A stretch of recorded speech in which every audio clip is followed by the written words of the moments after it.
Go time. Let's go. That's my baby. That's my baby.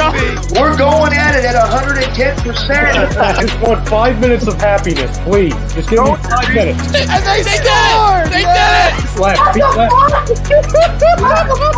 What the hell was that? Oh, yeah! What the fuck are you talking about?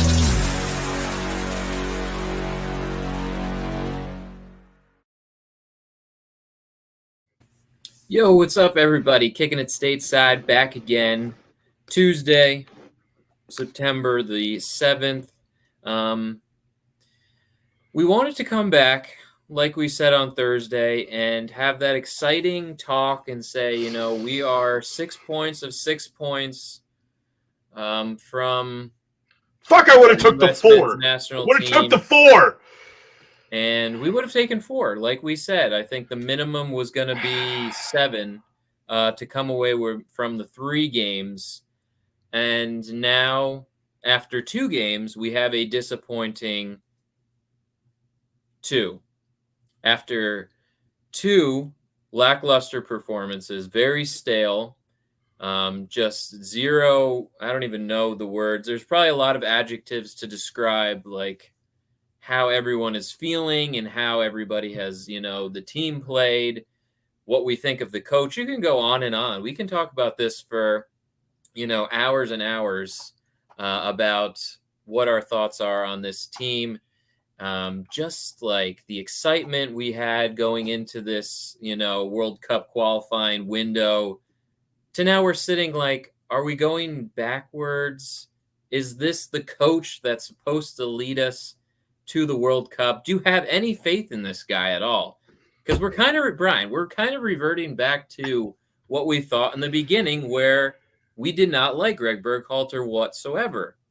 Are we sort of backpedaling and saying now again, after positive, you know, maybe a faux pas Nations League and Gold Cup winning titles, are we going back to saying Greg Berhalter might not be the guy?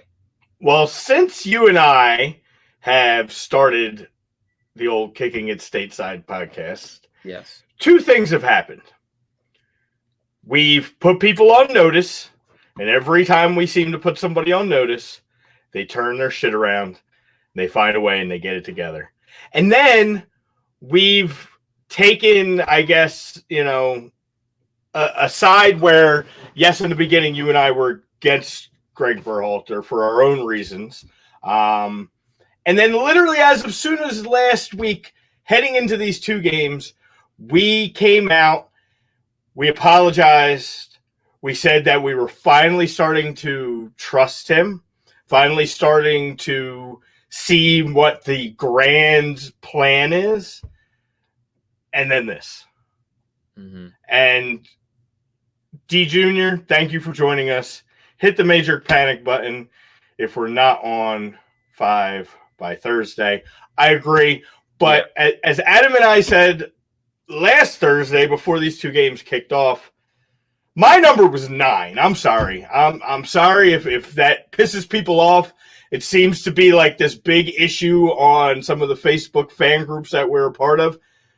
But like, to have expectation of less than 9 is just so typical, because that's just basically saying, oh, we expect to be average. I expect greatness. And I expect greatness when we're playing 3 teams that we had an opportunity to be great against, especially El Salvador. So I conceded to you late in the show last week of 7. I was okay with 7 because I figured El Salvador and Canada we could win, and then maybe we tie Honduras on the road. That would be understandable. That's because that's okay if that was going to be the case. And everybody says, how do you qualify for the World Cup? You win your home games, you draw on the road. I get it.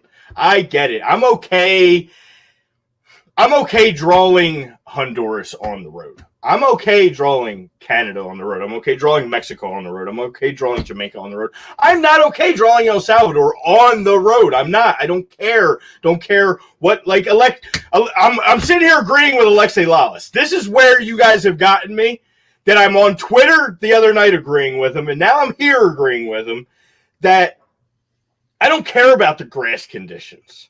I don't care about the fans in the stands and how they were yelling at you and treating you. I don't care that there was armed guards protecting Gio Reyna from every corner that he took.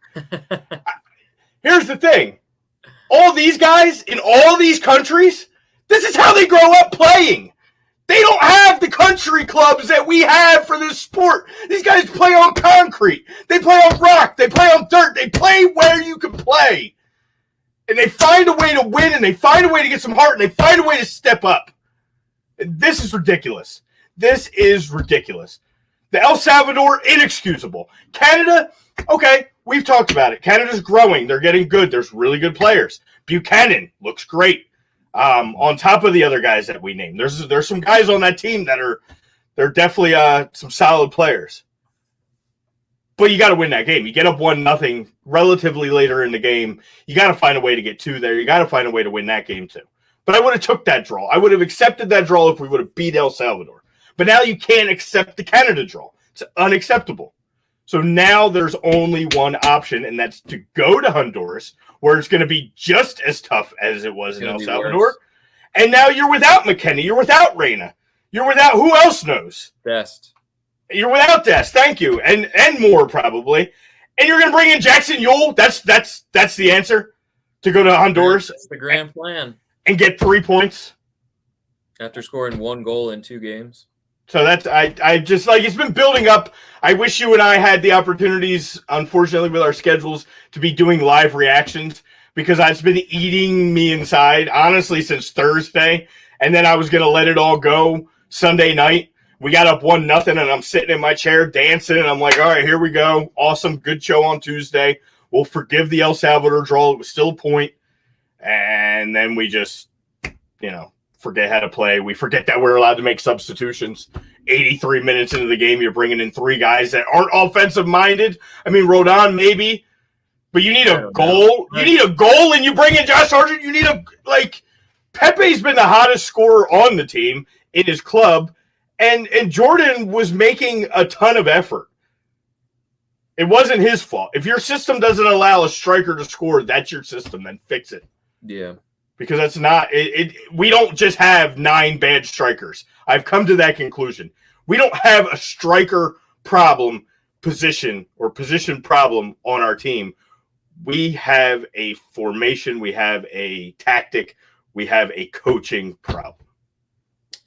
Yeah, and I heard the guys, some of the players after the game saying, what they were shouting at them and El Salvador and all the guards with the riot shields protecting everybody. It's going to be just you thought El Salvador was tough. You go to Honduras, you're facing a better team. A way better team. Way better team. And it's probably going to be more hostile than El Salvador. So you better put your big boy pants on and come to fucking play. Because like you said, it's unacceptable to draw El Salvador, especially nothing. Like 0-0 that's pretty bad. Like, let's face it. I don't care. Again, the crowd, the playing surface, nothing. And again, it goes back to being able to put the ball in the net. Josh Sargent works his ass off all game, gets in great positions, but we talked about this before.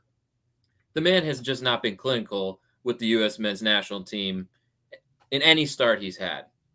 Great position, works his butt off, but you got to put the ball in the net. Josh Sargent's He's the perfect substitute when you have a 2-0 lead in the 70th minute of the game, and you need a guy up top that's going to work his butt off and get back and help on defense.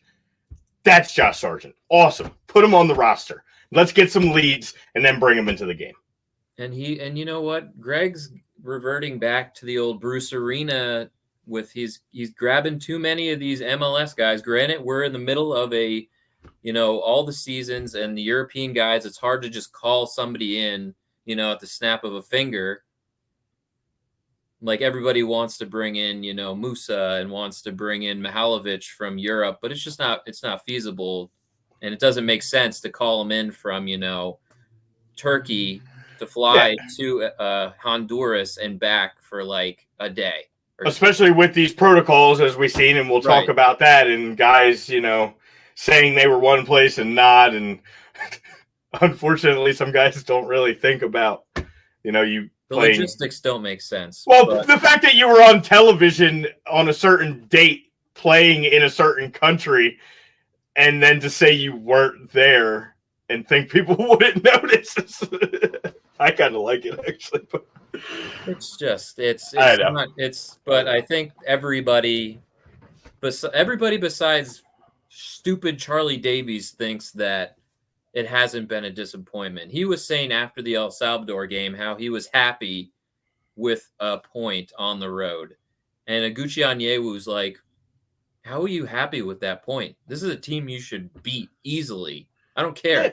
We talked about this on Thursday, how the aggregate of us in the past few games against El Salvador dating back to, 8 years ago was like 12-1 or something like that, or 14-1. Yeah, and even you tightened it up in the last two. It was 8-0 in the last two. And that wasn't even with our best players. And then He rolled the dice, like we said. He rolled out that he thought he could pull one over because it's an El Salvador team, a young team that's hungry. Their first, World Cup qualifying game, packed like whatever it was, 29,000 sold out. You kept them in the game. You kept giving them hope. And, of course, they're going to, that extra energy. We talk about empty stadiums compared to full-packed stadiums. They had nothing to lose, El Salvador. We were the ones that had the pressure on us. You know what shuts that down and shuts those fans up? 2 early goals. Yeah. You come out in a game like that, and you find a way to capitalize and get the ball in the net early, and then you can play the other 70 minutes in a little bit of peace. But Right. The longer you let that team in the game, the harsher that fan base is going to get, the louder it's going to get. And it's just, again, it's disappointing. That's why I went with the name for today's show was we all know, and yes, and our Greg, no, we're not, it's not your fault. Maybe it's your fault. Maybe you should do something. But like I said, the worst thing a parent could ever say is I'm not mad, I'm disappointed. You're disappointed. I'm not angry, Uncle Greg. I'm disappointed. I'm disappointed at pretty much the whole team because we're trying to be this nation that is taken seriously as a soccer nation. And, now that we're, top 10 in the world, you should act like it and maybe beat teams like El Salvador. You know how probably like these teams in Europe would love to have scheduled like an El Salvador team. They're just licking their chops saying, perfect. We would love that. Let's get it going. Let's win 3-4-0 and walk out of there with easy 3 points. But no, we have to make everything so fucking hard. And now you have only 2 points out of 2 games. Now your back's against the wall. And I don't even care if there's 12 games left to play. That's why I don't understand. I don't understand. Junior Hugley says we should at least had 7. We asked for 7 out of the first 3 games as a bare minimum. We wanted the 9 as a dream scenario. 7 would have been fine, but 2, come on. 2. And like you said too, there's no guarantee it's even 3 by the end of the day tomorrow. The way this team's playing and the way he's running out there, going on the road to a really good Honduras team. And I mean, a lot of guys don't understand too, and or maybe they do, is these guys play together more often than our teams play together. Again, that's why I thought by now we've tinkered, we've toyed, we've played. We should have 18 guys that are it. And if somebody's hurt, then it's next man up and da-da-da-da.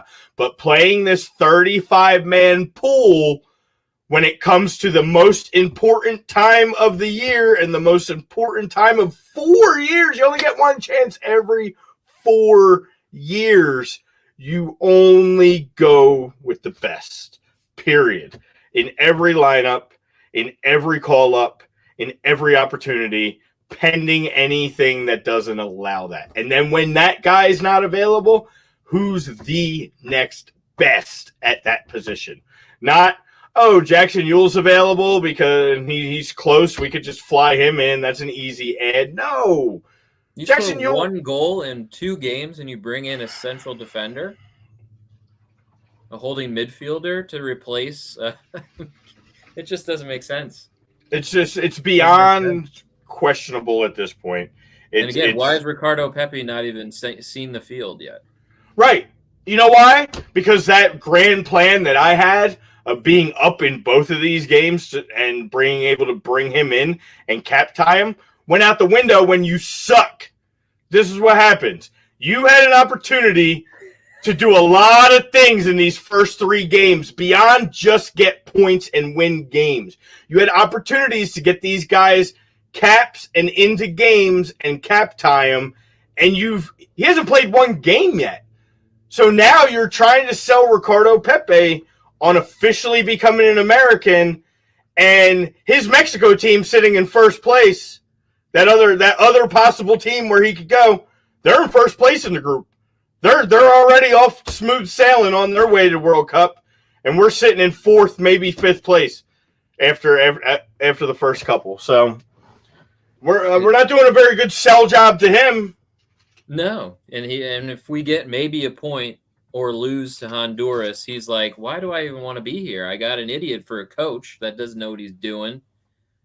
Like, why? Maybe I don't want to play for the U.S. Like, this is ridiculous. If I'm just gonna be, it's I don't know. And I'm sorry all the way around. Even John Brooks, like him showing his displeasure and just frustration with Greg the other day. Did you see that? Did you see that? Oh, all right, I wasn't the only one. Thank you, because did John Brooks make one bad mistake in that game? Honestly, absolutely, yes. absolutely. He fell asleep while watching a little bit, of course. But he played so well in that game. He's played so well. When you watch him play, you realize the caliber of center back that he is, and I think we underrate him. You know, he is a Champions League center back. He is a very, very good center back, and we take him for granted sometimes. But I saw that reaction. And I'm watching it, and you see on the sideline, and Greg Berhalter's talking and trying, and you see him just looking like, what the fuck is this guy talking about? Yeah. When your best players, guys, that think about our guys, Christian Pulisic, Champions League winner, playing for a coach that pulls no punches, whether you like it or not, in your boy Tommy Tuchel. You got other guys around this team that are all playing for really respected coaches at really high levels of club soccer. And then they're rolling their eyes when this guy talks. That should be a red flag, because they're surrounded by greatness all the time. If he was so great, then they wouldn't be having that reaction to the stuff that guy's saying on the sideline. He clearly has no way to adjust. He does not know how to make any in-game movement. How do you not even have a substitute until the 83rd minute, though?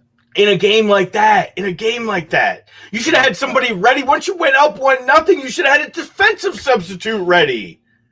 Yeah, and I you know what? I respect Christian Roldan. He's worked his ass off his whole life, but he's not a U.S. men's national team World Cup quality. No. If you wanted Jackson Newell, if you brought in Christian Roldan for this 3-game window to start him against El Salvador, against his brother, and play that little nostalgic thing, I would have been perfectly okay with it.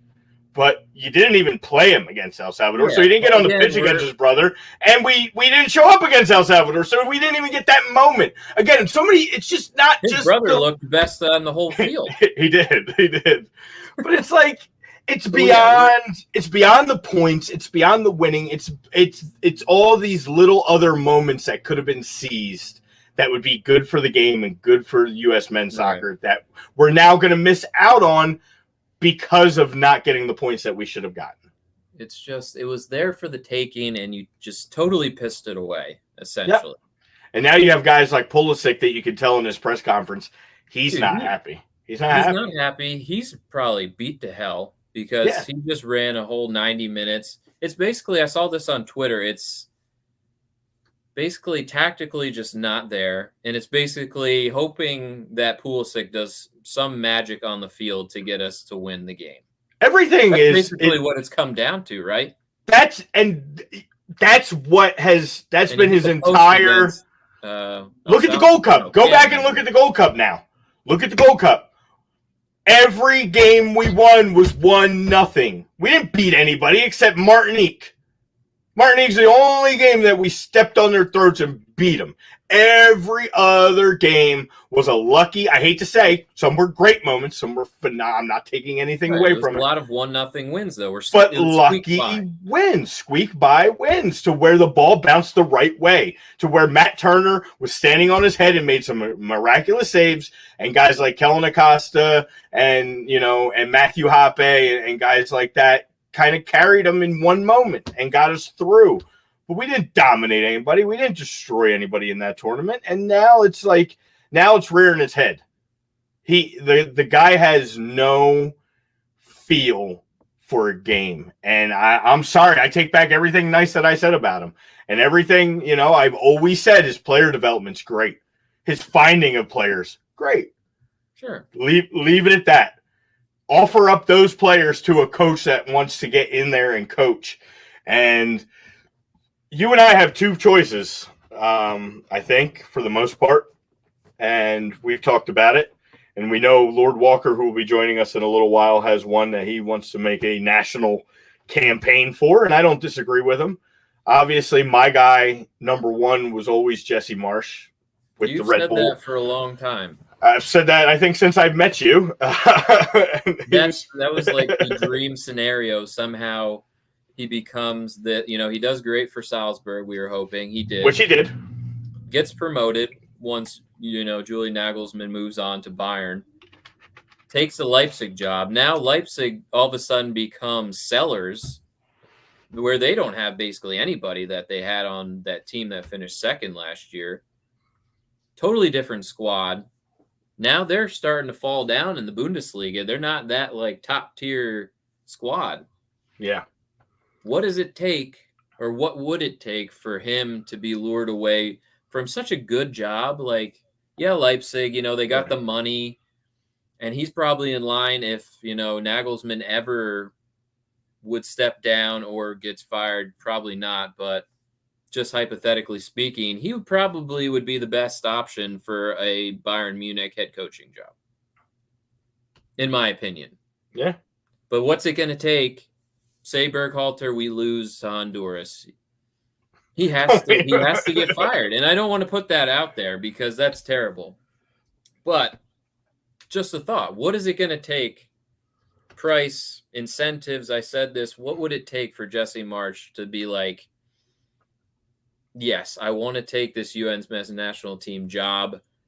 Because he was even on Twitter, some guy tweeted at Alexi Lalas saying that Greg Berhalter's he's gonna take this golden generation into the shitter, isn't he?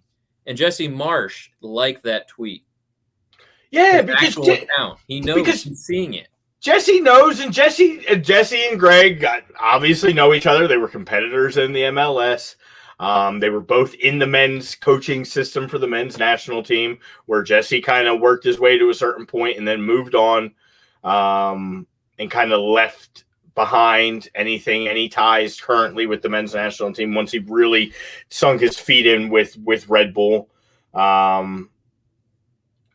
got to think it's one thing to bring an outside source in, but when you're a true American like Jesse Marsh and a soccer coach and somebody that really understands the game and understands tactics, and I know why Leipzig's doing what they're doing, because Leipzig's seen the Jesse Marsh resume and they're like, perfect. We got these guys that we can get some money, sell them off, because I know we have 3 guys in our academy that he's going to find, he's going to develop, he's going to get them up here, and we're going to win games. Plus, we'll spend some money next window to help him out. So they're not, Yeah. Speaking of that, Medford Messi, he's on the fast track to that Leipzig real quick. He's on his fast track to Leipzig. Caden Clark's on his way. You still have Tyler Adams. They're going to build a little mini America there. And he's already going to have his hands on these guys. And he's already going to have his voice in their ear and the respect. And that is what we need. I know it. Everybody knows it, that anything less than a win, it has to result in termination. You have to. Because you're in such a deep hole with only 2 points from, we thought, 7 was the bare minimum. And to only have 2 through 3 matches is just unacceptable. And obviously the players aren't listening or not motivated by you, so you'd probably have to leave. That it just has to be. So you can't continue into October where there's 3 winnable games again. For sure. Very easy schedule, you would think, where you have to at least get a minimum now 9-7 if you only come out with, say, a draw or a loss. It's just your backs are, with starting out terribly like this, you're just setting yourself up for in a difficult road. And that's what I was saying before. Like, there's so many people in these groups that I don't understand. And they're like, oh, it's okay. It's early. Why does everybody in this fan base seem to want to back into this thing? What is the harm in coming out and winning games early and having this thing clinched like a month ahead of time so those final games we don't have to bring our best players and we don't have to scramble for points? Yeah. Like, I just don't get it. They're like, oh, it's okay.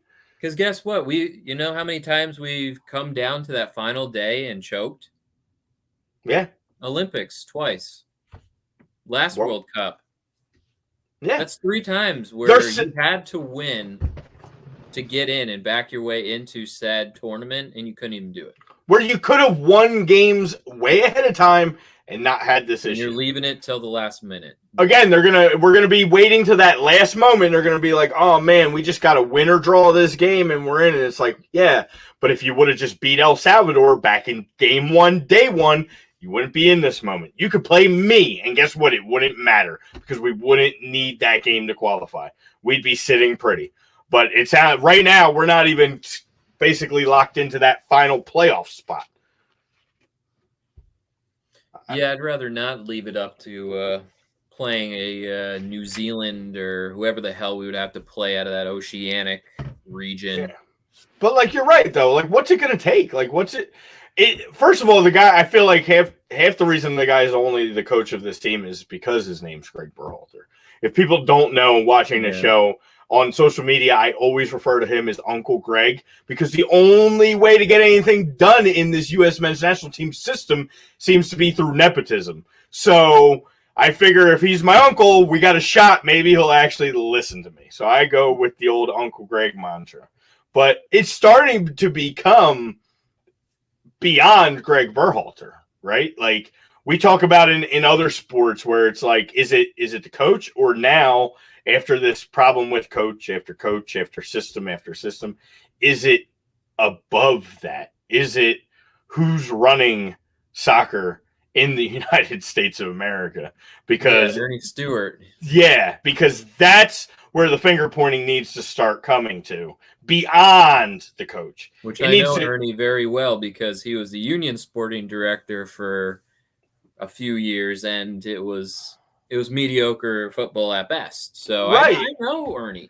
And that's like that should be the example, because look, since Ernie Stewart's left, look at the rise of the Union and how it's just in every aspect of that. Because you get a guy club. Ernst Tanner, sorry to do sidebar, from Leipzig, who has Salzburg, who has a pedigree of developing players. I like the sidebars because the sidebars strengthen our point. Some of these guys like a Kai Wagner that you can bring in from third tier Germany that becomes an MLS All-Star and is wanted by, West Ham and Villa last year.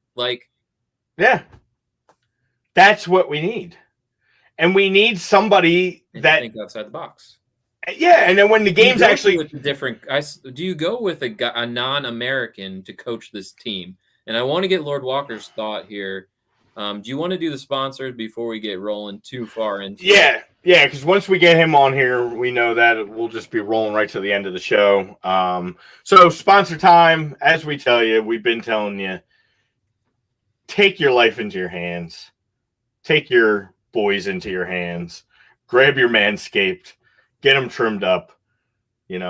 I know winter's coming, but you don't need that down there to stay warm. It's okay. You don't. So You really don't. So we've talked about how great the products are. We're both users, both owners. Jump on it. If order from A2D, use A2D code manscaped.com. Get your 20% off. Get your free shipping. We're going to tell you week after week.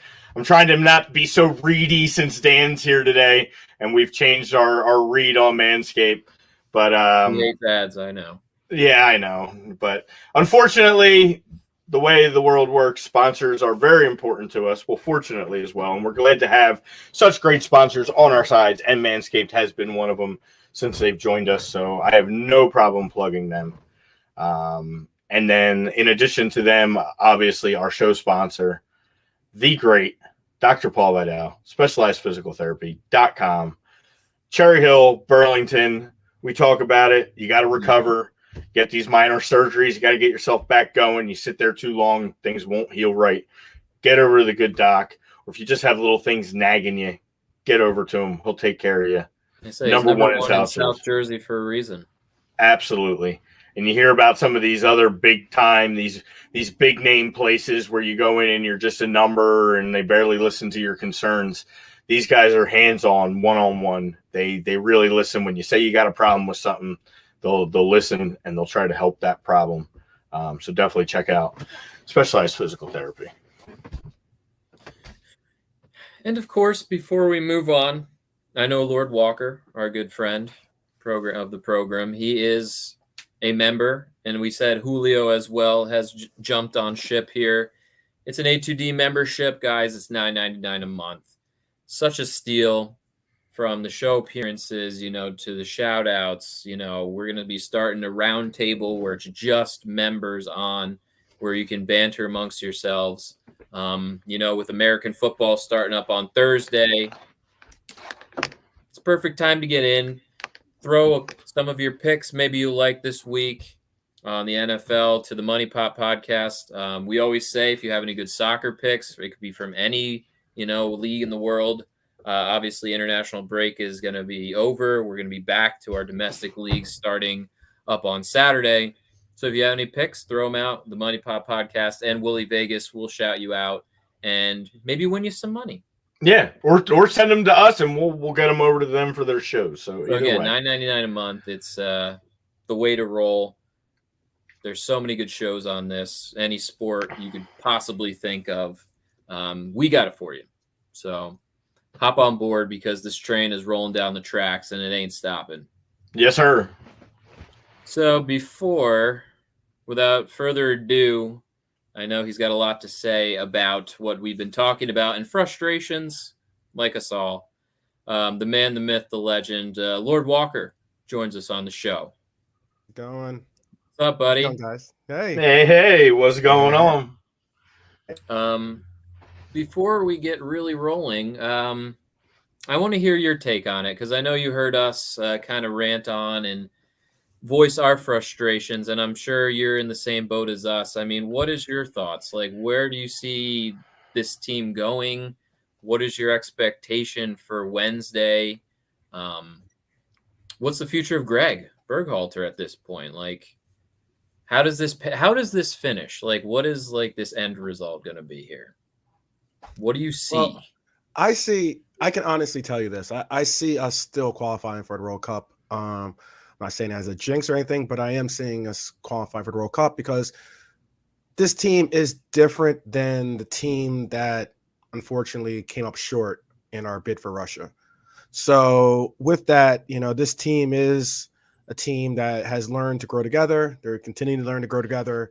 I think that this moniker that we put onto them as the Golden Generation is something of a heavy burden to carry, but it's something that I think is well put onto them because they are all talented. And to tell you the truth, you can say what you want, but our talent level or our talent pool is playing in more, established leagues, established teams throughout and not only just playing, I mean, like literally playing, starting contributing on heavy rosters, Barcelona or, Chelsea, these types of teams that really are world beaters. So I'm not going to shit on the players at all right at this moment.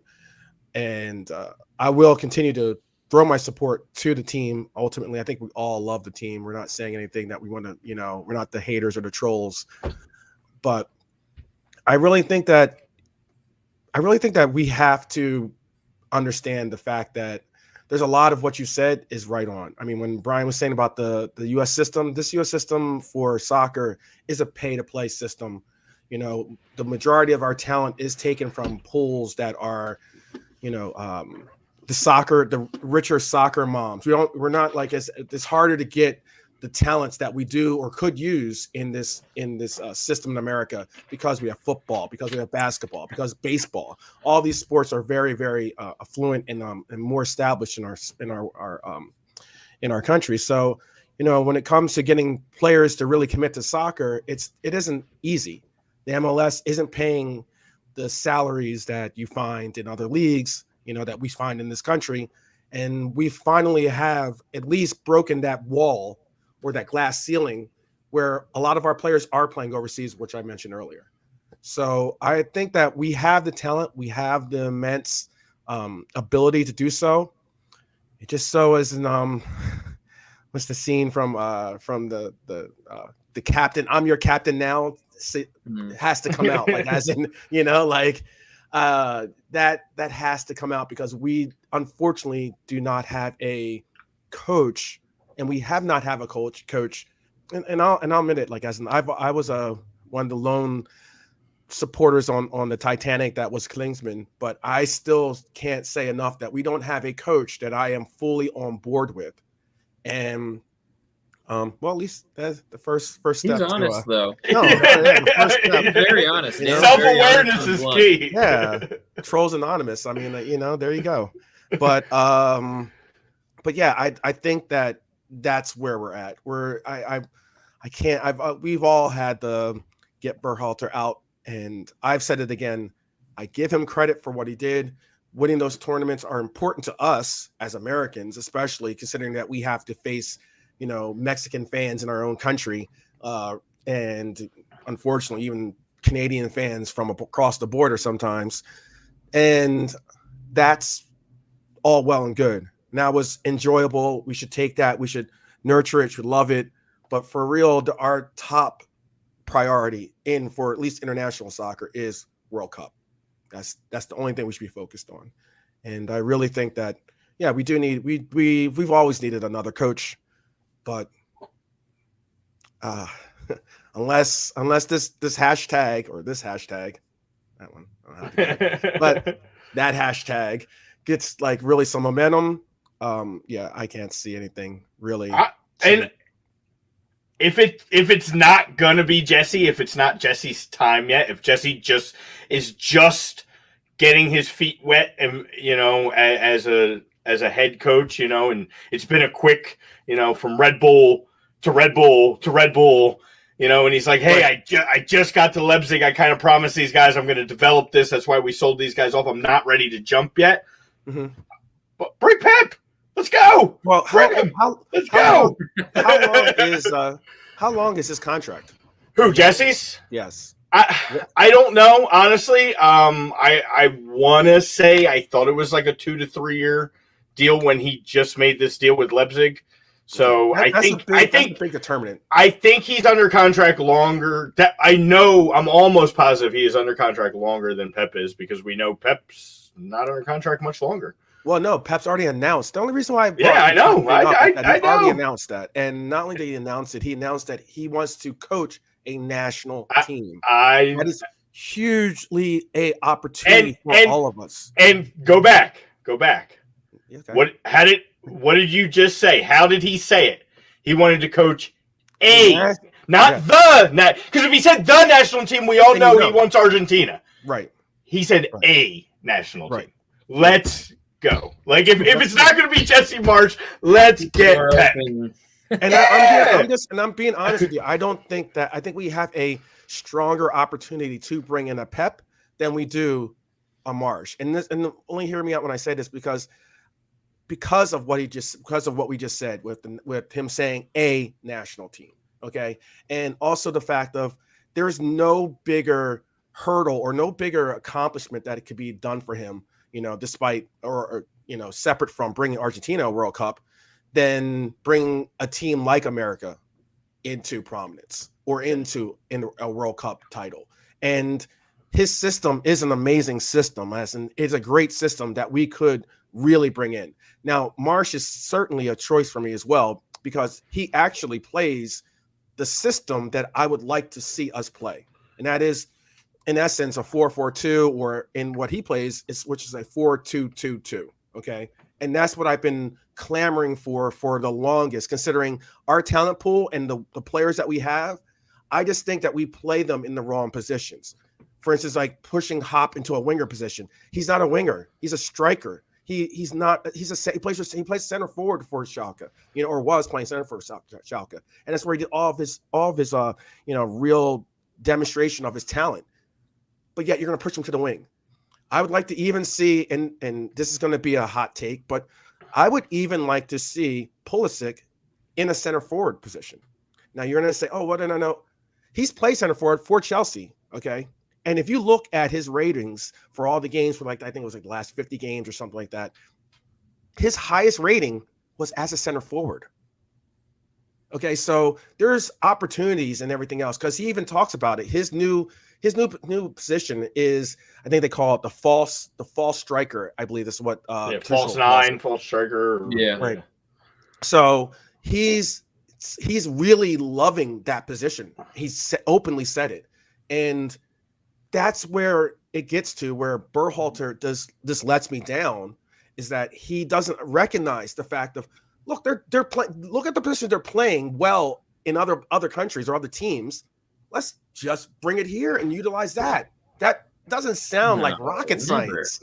No, but then to push them into, oh man, the same reason he tries to make Tyler Adams and not like a Cam.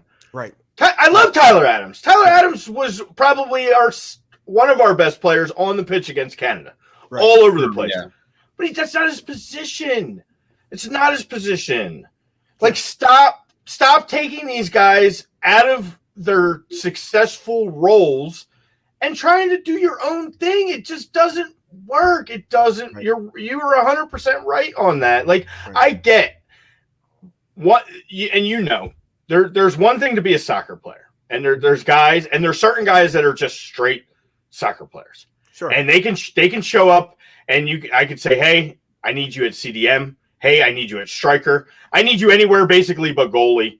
And you're going to go out and you're going to play that position the best that you're going to play. And then there's guys that are positional players. And when you have those guys and they're really good at that position, just play them in the damn position. Yeah. Stop being cute. Right. Well, there's sometimes also, you get that mentality of thinking you're the smartest guy in the room mentality, or I'm going to show them mentality, and just keep trying to stick that. Worst. That square to the right goal thing. I got a coach that does that right now, and look how well that's working out. Right. So they won't change their ways. Those types of thinking won't change their way. No, it won't. And because they're stubborn. They're stubborn, and that's what possibly. I mean, I didn't see the Brooks flare up, but I mean, that's possibly a lot of the things. I do have to say this. It wasn't really a flare up. It was an eye roll. It was a body language. Like Berhalter sitting there giving him instruction and talking to somebody else, and you see him, and the camera just happened to be on him, and he turned, and it was just like, here we go again. Like, was this before or after they scored on us? Before. Oh, okay. This was I'm pretty sure, right, Adam? I think it was either an injury where they were all called to the sideline. Oh, that's so. When the it was on Destin's injury. I think it was on Destin's injury, or it could have been on Canada's goal. He was on one of them. Okay. But this was early in the game. This was you can read the body language. It wasn't good. It was not good. It's not good. It's not a great situation to be in, honestly. Look, I want to, and again, it is hard to be unbiased when you do have friends in that play for the team or play or are connected to the team and somehow.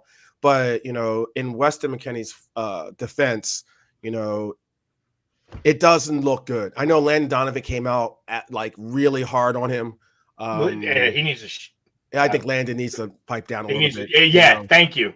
Thank you. What do we still not know why? I do. No, here's what happened. I know. Can I say what happened? The real reason? He had an event. He had right. It was an event. He had something. Not yet.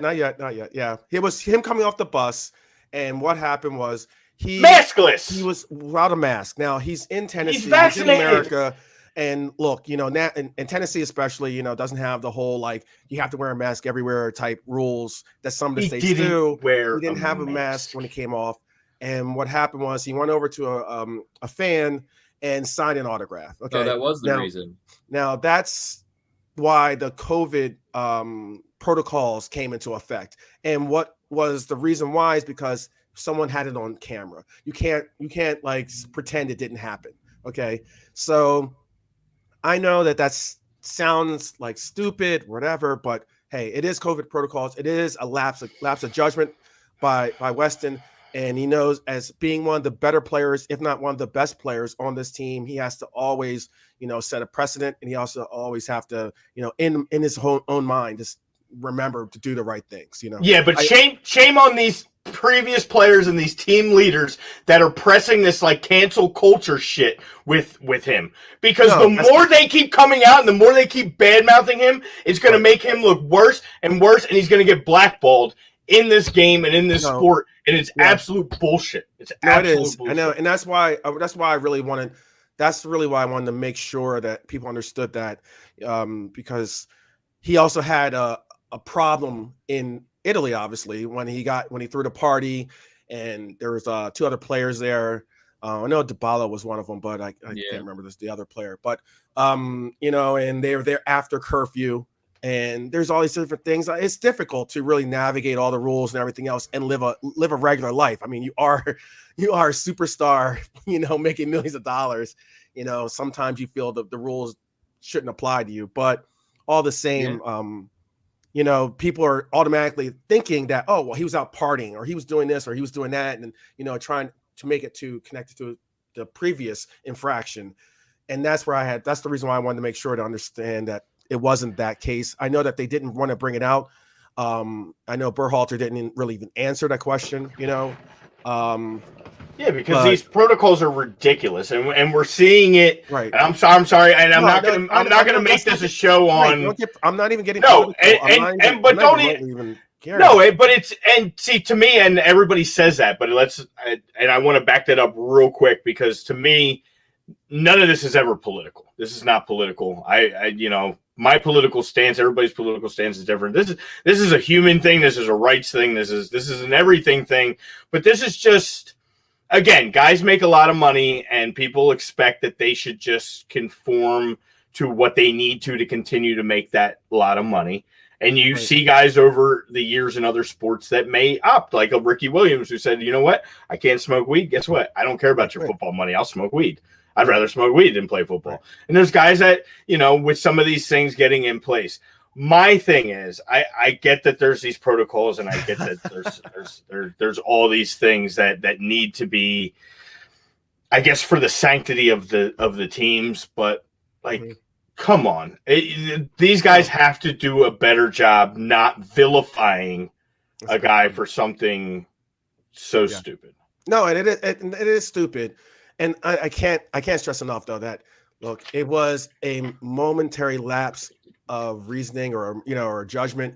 And that's something that I would like to stress, that as an adult and as a professional, Weston's going to have to take that. He's going to have to eat that, and he's going to have to show above and do a little bit of growing up, though. Yeah. No, and that's exactly look. That's what it comes down to. It seems like it's kind of like a repeat history where he just is kind of like violating these laws and not. I don't know. It seems like he needs to grow up a little bit. No, Adam, you're absolutely right, and I can't stress. It's about who you have around you in your camp. Look, the people that influence you will be the biggest, because a lot of these, you got to realize that a lot of these guys are 18, 19, maybe 20s, Yeah, it's a young 22, and a lot of this money or a lot of this, fame and everything else is really been thrown on your lap all at once. And it's difficult to do that. I mean, here's a guy that was playing in Germany, which was a major step in itself. Now is playing in possibly the best or one of the most acclaimed teams in Italy, and starting as well. And it's like, it's not an easy road. And those are things that, about people ask me about, how or why did you start to even go down the road of trying to be an agent or be involved in that road? Because, I like to think that I can help navigate those pitfalls. You want to be a human being. People are that say, oh, well, they should wake up, like it's boot camp and, wake up, go play soccer, eat, go to sleep, rinse, repeat. That's not a life. I know it's you like want to be able to balance everything. We talk about, I know, being like a very sensitive, as a whole. What was I going to say? I lost my train of thought there for a moment. D Junior Hobley has a great point though.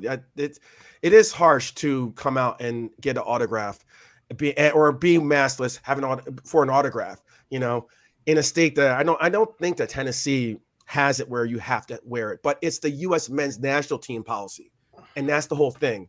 And I know that we'll probably end up getting into the yellow card, red cards. It's more of a FIFA policy. Yeah, and a FIFA policy. But I mean, look, it sucks, but he broke the rule. I get it. He broke the rule. If that was the rule, that's the rule, then yeah. And unfortunately, that's how it is. And again, it comes down to either you got to get better at not getting caught, or you got to just really, really just toe the line. You got to play the rules, what the rules are. What I was going to say, speaking of the sensitive, are we putting too much pressure on these guys at being such a young team? Are we putting too much pressure on them where they're feeling that, obviously on the field, we've seen it the first two games where, and even, throughout Greg's whole tenure, we're barely winning 1-0. You could see, yes, they're scraping by, but I mean, are we putting too much pressure on some of these younger kids to, Pulisic's the leader, and he had a great World Cup qualifying the last time around. He had like 13 goals or something like that. Yeah. He was fantastic, but you go through, McKinney, he seems to be out at Juve. Allegri doesn't seem to really, rate him high. Pulisic's fighting for his position at Chelsea now, and he's under a tough coach. I think it's bad timing as well, because these guys' confidence is like, where is it at? Yeah. Let's talk about his mental health as well, Yeah, no, and absolutely. He's really open about that. Yeah, he's open about that. He's had a segment about that, which was great to see, because it's difficult to come out, and one of the best ways to get through the mental health thing is to come out. And one of your sponsors is one of the big proponents on doing so. But I mean, you got to also realize that he's just coming off of COVID as well. We're still figuring out how COVID affects you. Look, I've said the same thing about Mane. When he came back, people didn't realize he had a great start of the season, got COVID, and then all of a sudden his game just went to shit, for the lack of a better word. So it's not easy. So how he deals with it and how he recovers from that, it's a major question mark. I hope he does, but doesn't that raise a whole nother question mark on Greg Berhalter's coaching in the Canada game, and why you're running a guy that's coming back off of COVID out 90 minutes? 90 plus, yeah. When you had a guy in Aronson who was putting in just as much work, if not more than Pulisic was, that you could have left in there and brought in the sub for Pulisic and gave him an opportunity to rest. And maybe that would have been poorly on Pulisic. Maybe Pulisic would have been pissed off being pulled off the field, being the captain that he is and the leader that he is. Absolutely. But first of all, you had to make a sub before the 83rd minute in that game to begin with. That was just a coaching error to start with. But it's just knowing everything about your guys and having a feel for your team and having a feel for what's going on inside the locker room, outside the locker room, on the pitch, off the pitch. It's just none of it seems to be there. I think if you have Pulisic on the field, though, he's the only that's kind of what I was saying in the beginning of the show. You're waiting for him to do something magical, And that's not the way we're going to win games. And here's the problem. That we can't that way. My problem with that is at times I love Christian Pulisic. He is Captain America. He is our guy. I've said we are not the team we need to be to advance through World Cup play without Christian Pulisic. Right? That's a fun comment. You're right, Eric. But I texted you when this happened in the game because of lack of formation, because of lack of game plan structure. There was times where because he's trying to do so much, he actually ends up being in the way of other guys doing their job. And it's not his fault. I would never yell at a player for that, other than I would pull him aside and be like, dude, I love you. I love the work. I love the grit. I love everything that you're bringing. Yeah. But that's not your position. Right. That's not where you need to be. I need you here. I need you here. I need you here. Well, he got in PFOC's way on that play and possibly cost us a goal. And again, I love it. He's there. He's trying. He's doing everything he can. But when you have a player that talented and you have a good formation and you have a good system, then he doesn't need to do all of that, and you can just shine. You can just shine. But also, if he scored that goal, you probably wouldn't say that, though. You know? No, you probably wouldn't. I wouldn't have the opportunity to say that. Hindsight is 20/20. But at the very same time, that was our best build-up of the whole 2 games. Right, but PFOC might have got his head on that ball and not hit the post. He was in a better position. He was in his position. So in Brian's defense, that's the thing. He coulda, shoulda, woulda. No. I would say this, Adam. In Brian's defense, and he did kind of get in his way. I'm not saying that he didn't, but no. But I was just saying, in Brian's defense, I agree with that. You would not probably have the opportunity to say that if he scored, because everyone would just, it would just kind of like wash over that. Yeah, but the fact is, for some of us, all 3 of us included, like we all do watch these games, and we do watch them for the tactical positioning of these players. We do watch if like. When you were talking about Sand's position during his play, for instance, or when Yule was playing, like how he was out of position for a lot of what he was going through. These are why we were so critical of them, because we didn't seem like they're in the play. And I agree. I've said the same about Hop as well, in that, I think that Hop, because he's a striker, likes to navigate towards the middle of the field, and he was, you could see that, even though he's supposed to be playing a winger position, he's pushing over to the middle too much. Look, I agree that what it comes down with Berhalter's system is that it is flawed from the very beginning, and he is not the coach that is going to be able to get these players to play it the flowing way that he has it imagined in his head. It's just not going to come out on the pitch, and that's unfortunate for us, because you're right, it takes a lot of grit, it takes a lot of hustle, it takes all the determination and heart, and those are the way that we've won a lot of our games under this, especially under this this campaign. That's how we've won our games. And if you take away the heart, and then you have, as you said, Brooks shaking his head, or the body language and everything else, and if all that goes, then yeah, we are in serious trouble, very much so. Yeah, just I don't really know. Like you wonder, like Eddie brought this up in the soccer chat, and not that I'm saying it's true, but are we overrating this pool? No. Are we not going there quite yet? No, I'm not going to go there. I still think this pool is extremely talented. I think they've accomplished some great things. They're performing at high levels. Like the fact that they're performing at high levels at other places shows me that this talent pool is not overrated. Mm-hmm. No one pays millions upon millions of dollars for a player, just because he's an American. Just because he's an American, like, so, this isn't America's Got Talent or something like that, like this is serious business. And those same evaluations, I rate them as well. And, you can have your Dans who want to, troll us, whatever. I care less about that. That's just silly talk. But realistically, this pool just needs a proper coach. And I mean proper coach, whereas and you walk into that locker room and you demand respect. Pep demands. You couldn't be a player and say, "Oh, I'm gonna go off," or "I'm gonna give that body language to Pep." There's no way you would ever do that. Yeah. Okay. You couldn't. It's the same way with like a lot of those players. A lot of people had their things against Klinsmann, but the man's won he's won World Cups. He's won Yep. championships. Yeah. You can't say anything to that guy, regardless of where you are playing. We ran him out after 2 losses, and Greg just gets job after game after game. And then exactly, and then who do we bring in? Bruce Arena, or bring in Bradley, or we have these guys are great, and I understand that they definitely somewhat embody a lot of what the U.S. soccer program is trying or is supposed to be about.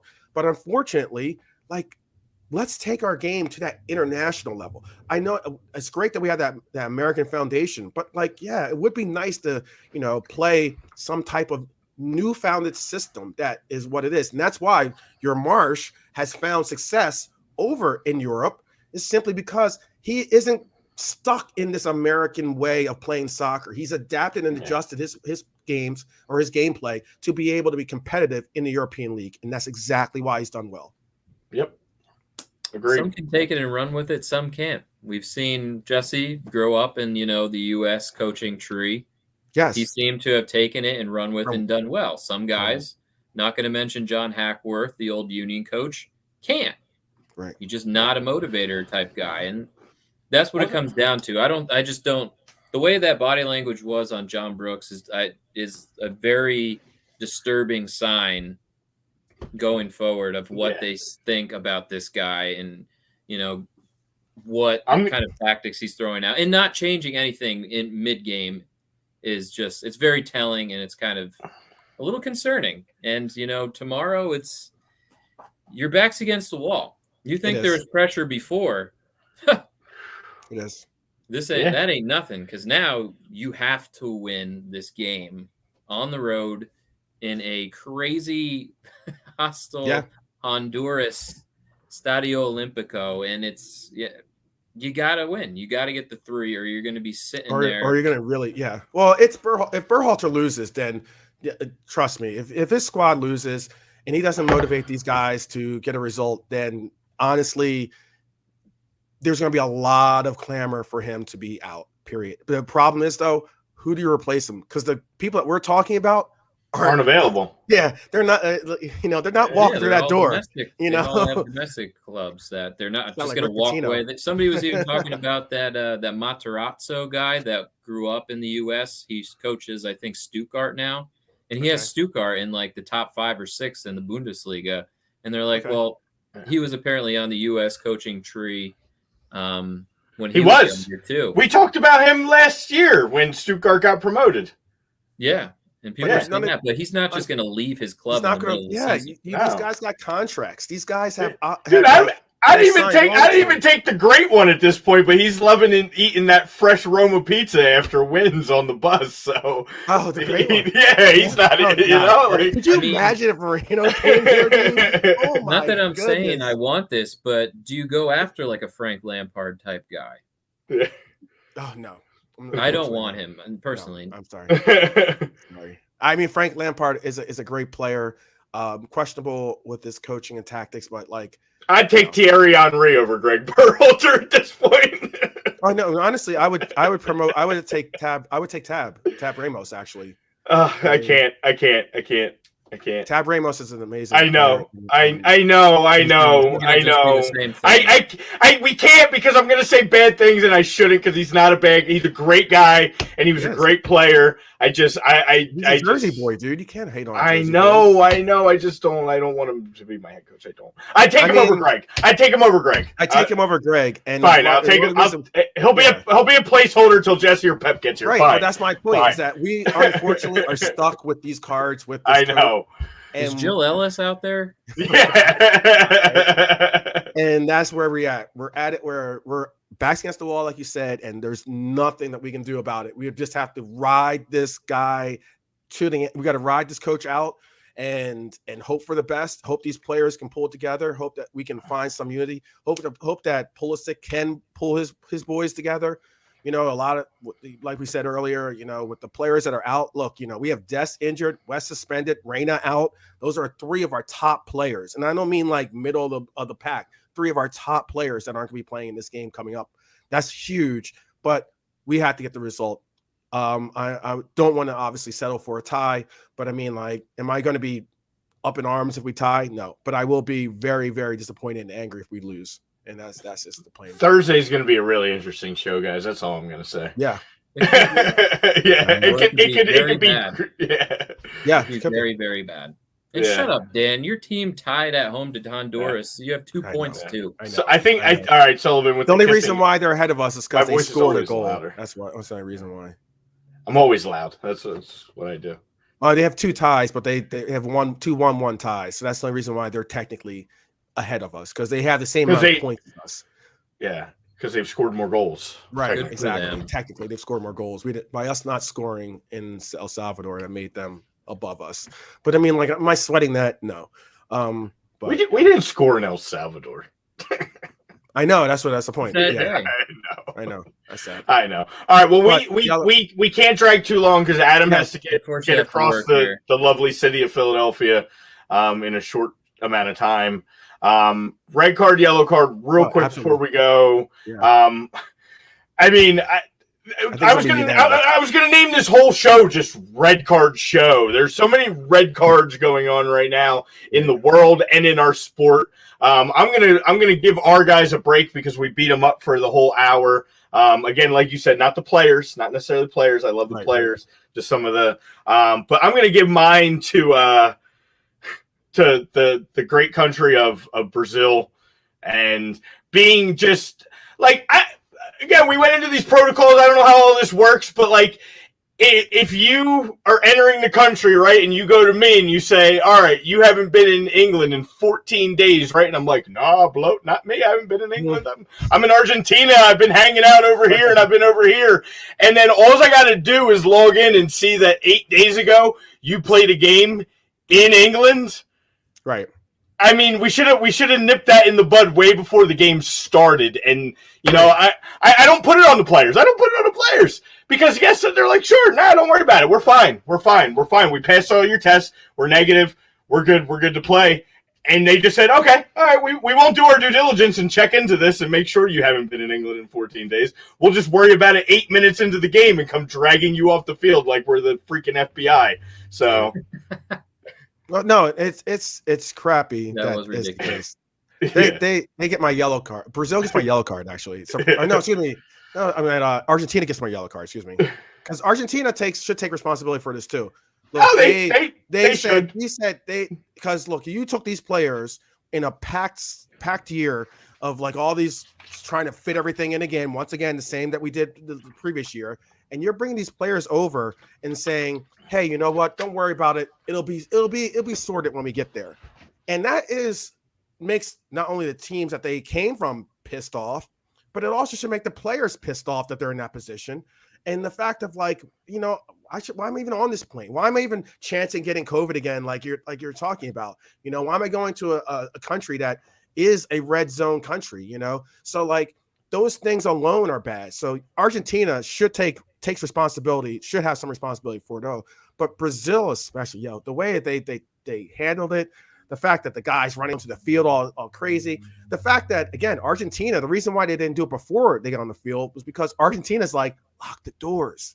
Like they locked the doors to the locker room so they couldn't do it behind the scenes. Because originally they had an agreement. They said, look, these 4 players, these 4 players have to do just have to stay in the hotel. That way we can go on the game. Don't bring them to the game. You're cool. Argentina said, we're going to bring them, you know, and they brought them, and then they locked the doors and they're like, hey, I think let us come in then and check them out now. And they're like, nah. And then they waited till they got on the field. Yes, that sucks. Argentina takes responsibility for it, but Brazil, that's horrible. Horrible. And the fact that Brazil, and the reason why I give them a red card real quick, because I know we were out of time, but the red card has to be accounted to.